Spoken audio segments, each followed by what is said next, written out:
Hello, ladies and gentlemen. I hope you are enjoying the weekend wherever you are. Thank you so much for tuning in to this channel. Now, today I want us to discuss a very serious topic. I want us to look at Rigathi's Plan B, that is Rigathi Gachagua's Plan B. If the Senate decide to uphold his impeachment as was approved by the National Assembly. Now, before that, I want us to be cognizant of the issues that are currently being experienced in this country. First and foremost, we have the impeachment motion against the Deputy President Rigathi Gachagua that was tabled at the National Assembly and was approved, and it was now taken to the Senate and is awaiting cross-examination and hearing by the Senate that will then decide whether to approve it, whether to uphold it, or to reject it, and thus save the Deputy President of such a tremendous trauma. Another thing that is occurring in the country is the takeover of the Jomo Kenyatta International Airport and Ketraco by the Adani Group, which is a foreign multinational company. Now, a lot of people have remarked that the Rigathi impeachment motion was simply to distract Kenyans from the real issues of Adani, JKIA, Adani, Ketraco. Another thing is the new education funding model, which in its totality, as has been observed by majority of Kenyans, in its totality does not guarantee equity in distribution of financial resources for funding of the education of Kenyan children. Now, the fourth one is the migration from NHIF to SHA, Social Health Authority, which has raised a lot of questions on whether that migration was necessary and the challenges that were faced in the former NHIF that necessitated this movement. Now, all this, as majority of Kenyans have said, points to the deal breaking, the corruption scandals, the deals that are being made at the executive level, which is the highest levels of the Kenyan government. Now, before we head on to the chief issue that we are supposed to be discussing today, if you're in this channel for the first time, please do me a favor by liking the video, subscribing, and hitting the notification bell so that YouTube can notify you when we come up with fruitful discussions such as this one. Now let's head over to the main issue. Now, Rigathi's Plan B, if the Senate upholds his impeachment. Now, there are key points to take home.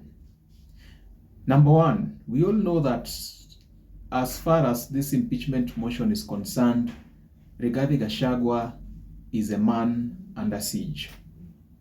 Put yourself in the shoes of the Deputy President Rigathi Gachagua, and you will realize that it is very traumatic, extremely traumatic, and this impeachment issue is something that gives him a lot of sleepless nights. Number two, we can also agree that Rigathi Gachagua is fully aware of the danger that is before him, and as such is making deliberate plans to deal with his situation as a man, as a son of Mulima, as people call him. Number three, we know that chances of Rigathi Gachagua surviving the Senate are extremely minimal. Remember, the National Assembly has already voted to impeach the Deputy President. This is an indication of a vote of no confidence. If majority of the people who elected you have lost confidence in you and have voted you out, have impeached you through their representatives whom they elected to represent them in Parliament, it is quite clear that your chances of surviving at the Senate are minimal. Number four, it is common knowledge that if the Senate upholds Rigathi Gachagua's impeachment, the Constitution says that the Deputy President ceases to hold office. In other words, he ceases to be the Deputy President.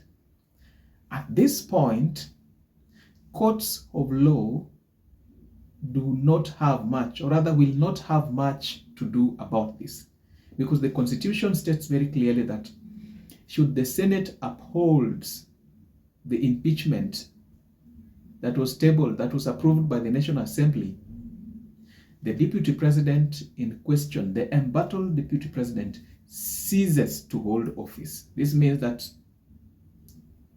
no more court issues, no more court cases, because the Senate has already declared the Deputy Presidency null and void. Now, the real elephant of the room is this one. What are Rigathi Gachagua's plan Bs, or rather, what are Rigathi Gachagua's options of coping up should the Senate uphold this impeachment motion? Now, there's one particular thing that I feel that Rigathi Gachagua is already doing, but I feel that he's not doing it comprehensively. He's just like, he's doing it to some extent, and to some extent he's also trying to preserve the relationship between him and the president himself. But I think one of the very first things that Rigathi Gachagua will do to cope up, or rather to cope up with this disastrous impeachment, is by exposing the Ruto administration to levels that have never been seen. In other words, Rigathi Gachagua, I feel, these are my thoughts, I feel that Rigathi Gachagua can be the chief government critic. Leave alone the likes of Morara Kebaso, wale wanafinywa kidogo, wanarudi chini, nyuma ya tent, wanatulia. I think Rigathi Gachagua, as a means of coping up, will expose President William Ruto and his entire cabinet, his entire administration, to levels that have never been seen. Now, this can be likened to a relationship. When a relationship ends, maybe a relationship, I'm talking about a romantic relationship. When a relationship is over, and then a partner who feels very dissatisfied goes ahead and leaks, or rather exposes the vulnerability of the other by virtue of the relationship having ended. Now, let's wait and see how it happens. But we saw in Parliament when Rigathi was, not in Parliament really, but when Rigathi was giving a press conference a day before he went to Parliament, he tried to insinuate that it is not only him that should be accused of corruption, but rather even his boss, President William Ruto himself, should also be examined, should also be accused and cross-examined for corruption practices. Now, that he did when he was yet to be impeached. What if the Senate confirms his impeachment? How much more information will this gentleman, son of Mulima, reveal to the nation? Number two, another method, another plan through which I feel Rigathi Gachagua will use to cope up is by seeking sympathy from the public through various means. Rigathi Gachagua, I think he has already started doing this. He has been doing it, and he will continue to do it even further after his impeachment. Now, we know that this may not help him much. This might not do much to salvage his situation, but we know that seeking sympathy from the public has a unique way of shaping public opinion. I believe this. Remember the other day at Sarit Center, Rigathi Gachagua and his wife, Pastor Dorcas, they were seen taking ice cream, and Kenyan youth rushed over to them and they were taking selfies, and shouting and doing all that. You see, that was just a method to seek sympathy from the Kenyan electorate.